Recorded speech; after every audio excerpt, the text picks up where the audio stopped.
Hello everybody, I hope you had a good time. Today we're going to talk about depression and how to deal with it, part 2.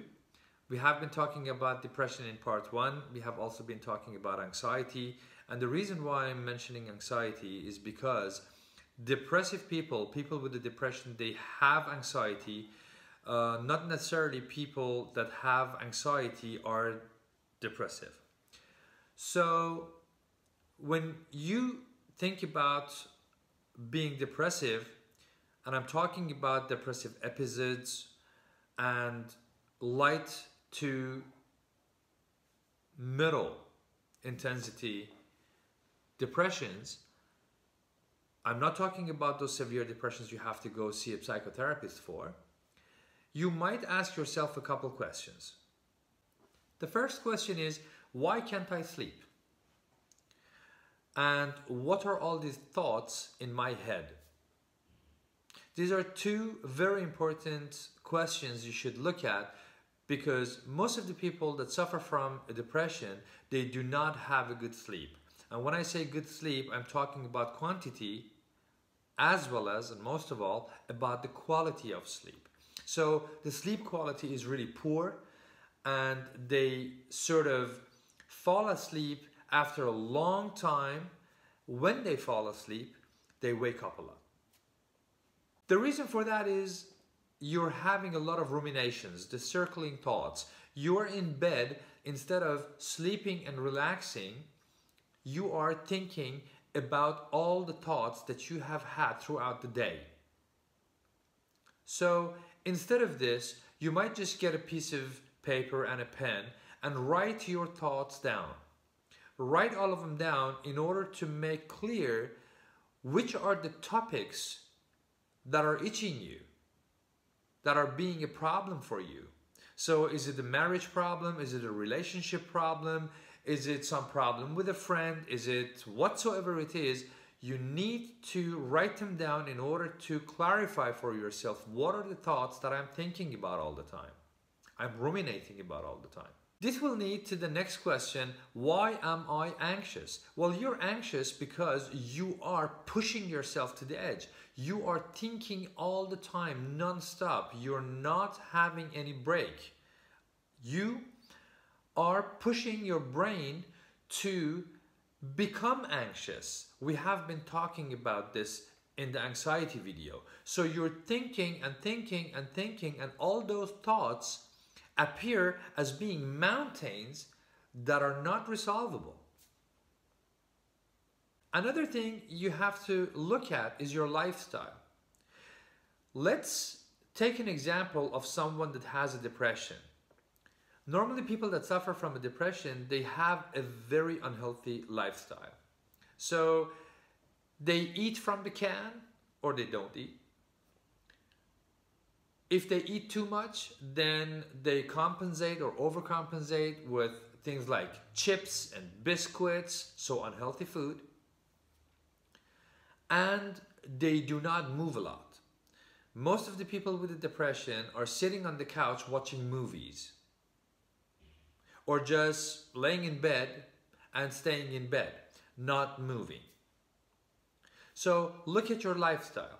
And when I'm talking about lifestyle, I'm not talking about money or long-term lifestyle you would like to realize for yourself. So you want to have a supercar, you want to have a yacht, you want to have a job, you want to have a whatsoever. These are long-term things, and they are not necessarily the lifestyle that you should think about. Lifestyle I'm talking about is, am I eating healthy? Am I drinking healthy? Am I having enough movement? Am I active in life? Am I satisfied with my day? Don't think about next week. Don't think about next month or next year. What is about today? What is about tomorrow? So short term, okay? Wake up. Wake up at the same time. So try to install a rhythm in your life. Wake up at the same time. I just give you an example. Wake up at 6 or 7 o'clock in the morning and cook your porridge. Or your eggs. Don't eat cornflakes all the time. Don't eat out of the can. Try to eat healthy. If you suffer from anxiety, do not drink a lot of tea or coffee because this will push it as well. So once you have done that, make a program for your day. Go out. Wear on some nice clothes. Go out. Meet people. Be somewhere. Go through shops. Look at people. Be around people. Walk around people. Be in a mall. Okay? Look at people. Look at the things that they do whatsoever. Be around them. And try to have a day which is filled with different things and activities. At least you're out of the house, out of the apartment. You're not sitting on the couch watching movie. I love watching movies, so this is not the point. But your life and the lifestyle cannot be eating out of the can, sitting on the couch and watching movies. So you are pushing yourself into the depression and you are enhancing the depressive mood with it. You need movement and you need a program. Do some work. If you don't have a job, I'm not talking about a job, it doesn't matter. Do some work.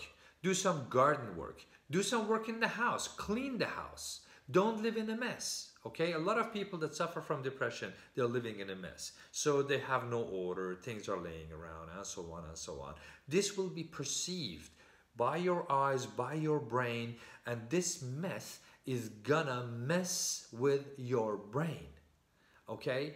So just bring some order, some rhythm. This order and rhythm is a ritual. It's going to give you a feeling, the feeling of the state of security. So you are reducing anxiety with it. Okay? Just have a look at this. So lifestyle is very, very important.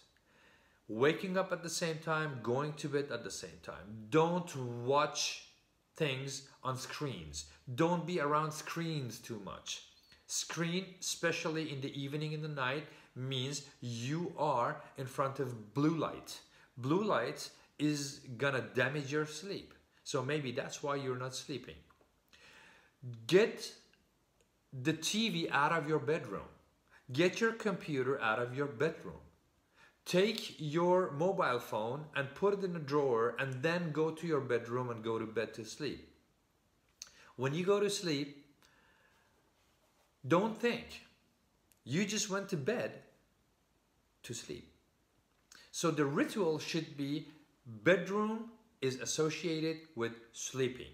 Meaning, if you go to bed all the time and then you're ruminating, you're thinking about all those thoughts that you have, then your brain is going to associate the bedroom with thinking and not bedroom with sleeping.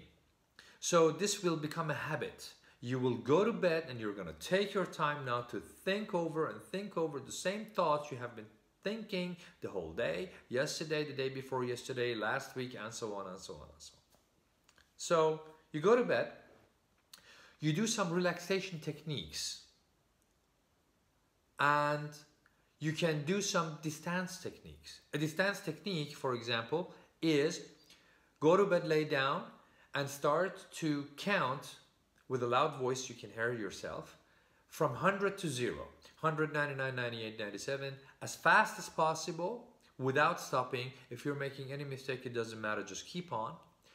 And when you arrive at 0, you start a breathing technique. Inhale deeply and slowly through your nose, and exhale deeply and very slowly through your mouth. This will activate the exchange of sympathicus parasympathicus and let your body relax in the parasympathicus. That's why it's 4.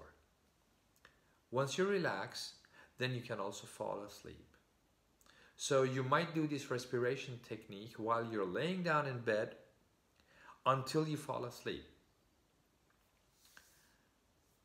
Wake up at the same time every day. Do not lay in bed until 12 o'clock at noon, until 11 o'clock in the morning or 2 o'clock even in the afternoon. Just wake up.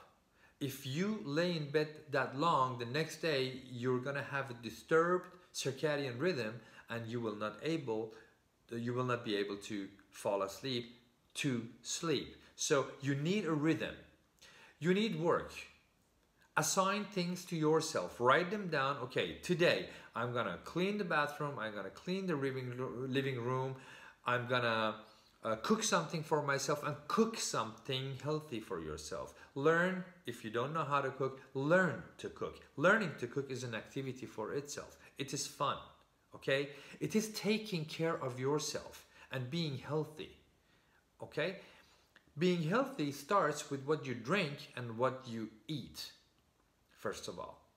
It is not the creams that you put on your skin. Make sure you do all these things in order to have an active life, in order to have a healthy life. Body and psychology, body-mind problem, we're talking about one system. If you are not having a healthy life regarding food, drinks, things like that, that your body needs, you're not gonna have a very healthy mental life. So take care of that.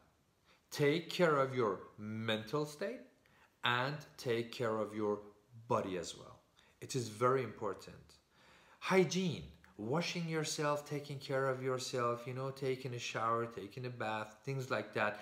It will do you good. And you will feel that things are gonna change because you're taking care of yourself.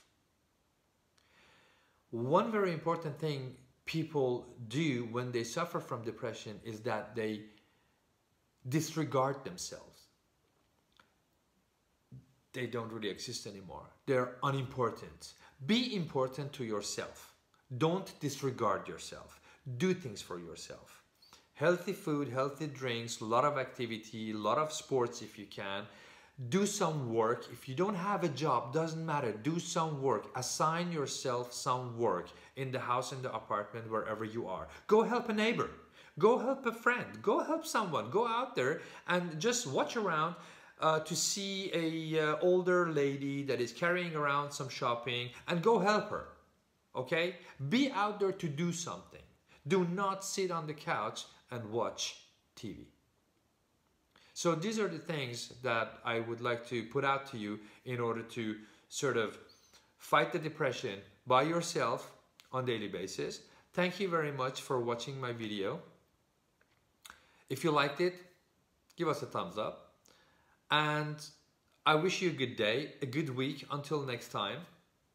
Bye-bye.